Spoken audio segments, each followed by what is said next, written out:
Wagwan man them, my name is Basit and I'm on Afroculture live on YRTV.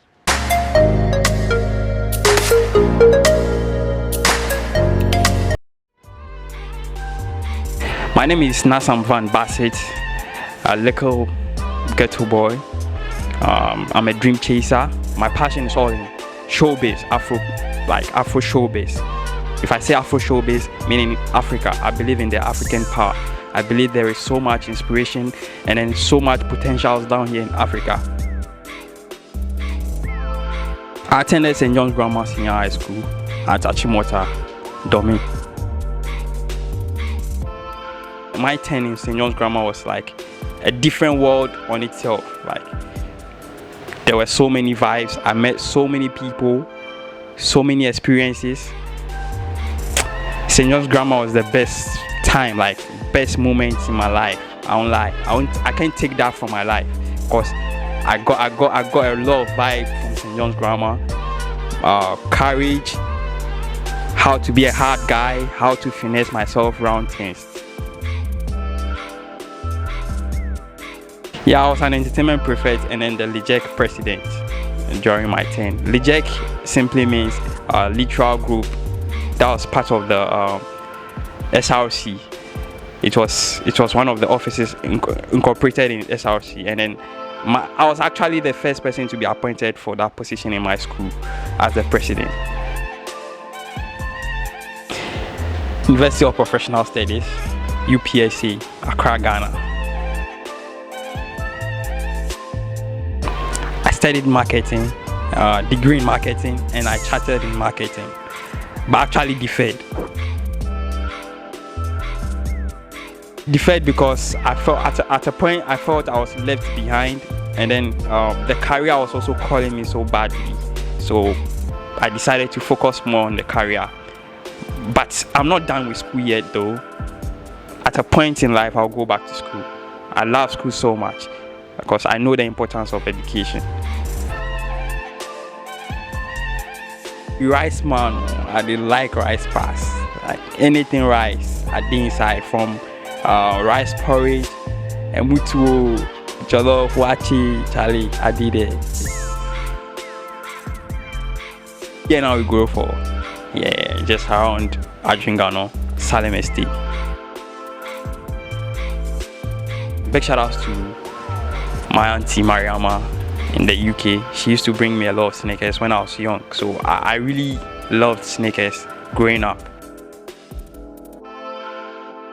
Big shout outs to Caesar Sneakers, the CEO of Caesar Sneakers, Adnan Apa Caesar. Yeah, he really injected that into me like more. It became like a fever. Like when I wake up, all I think about is sneakers. Big shout outs to Joe La Puma of Complex. Yeah, Joe La Puma has been my biggest inspiration in terms of culture, sneaker culture. Big shout outs to DJ Kent Clark. Big shout outs to Set Flower. Like there are so many names, but Joe La Puma is my ultimate. Everywhere I go, I say that Joe La Puma is my biggest inspiration. Professionally, I started doing this 2019, but I started filming in 2020, late 2020.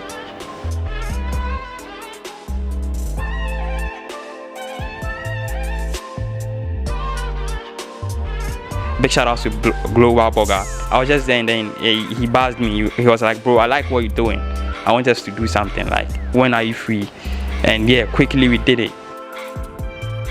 Papi Kojo, which was mind blowing. So Papi Kojo actually made me believe myself, like, cause he called me and he was like, bro, I really like what you're doing and I want to be on your show. And I gave him dates. He was so punctual. He was on time. Everything was so dope. After then, I did a work with Camido, Efiodo, Malcolm Nuna. There are more in the box to come. The most common way is you should look at the stitches.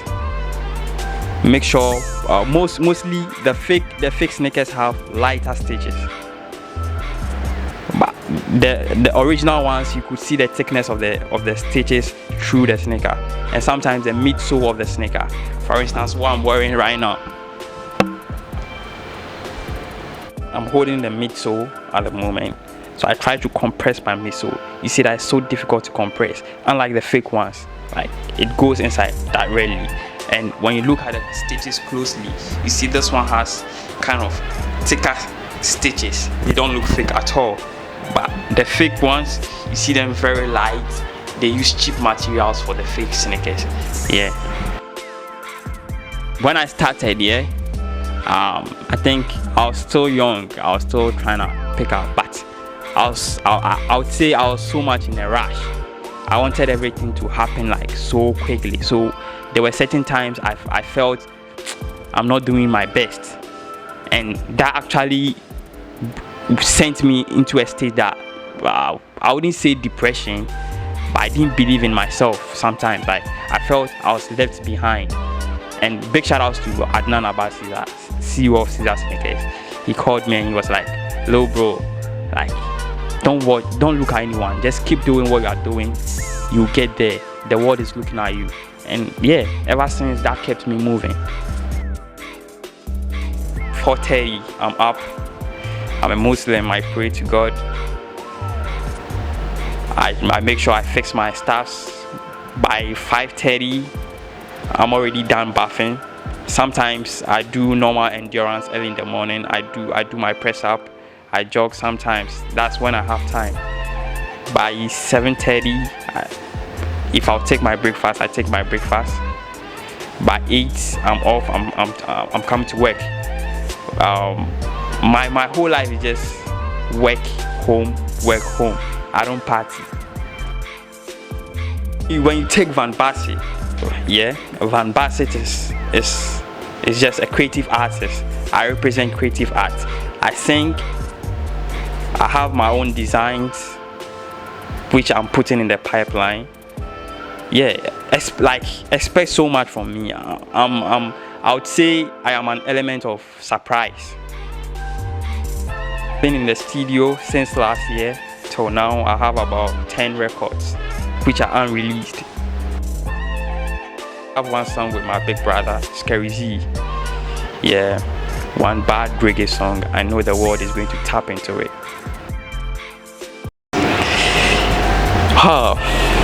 Super amazing, Scary is one one big talent I think the world is sleeping on. But sometimes I wouldn't say the world is sleeping on. He's definitely going to prove to the world. Scary is a sharp he's a sharp guy in the studio. Like the way he derives his lyrics, the melodies, like his punctuality to work is amazing. We made that record less than 30 minutes. We made a huge record less than 30 minutes in the studio. Just be you, keep doing what you love, keep pushing. Sometimes you feel the world is against you, but it's like that. Everyone feels that sometimes. But keep believing in yourself, keep pushing, and always take advice. Advices are so important, but sometimes listen to the inner voice inside you, because something might work for you and it wouldn't work for me. So listen more to the inner voice inside you and keep pushing. Don't forget to pray and stay away from drugs. Van Basit everywhere, from Facebook, Instagram, YouTube, Snapchat.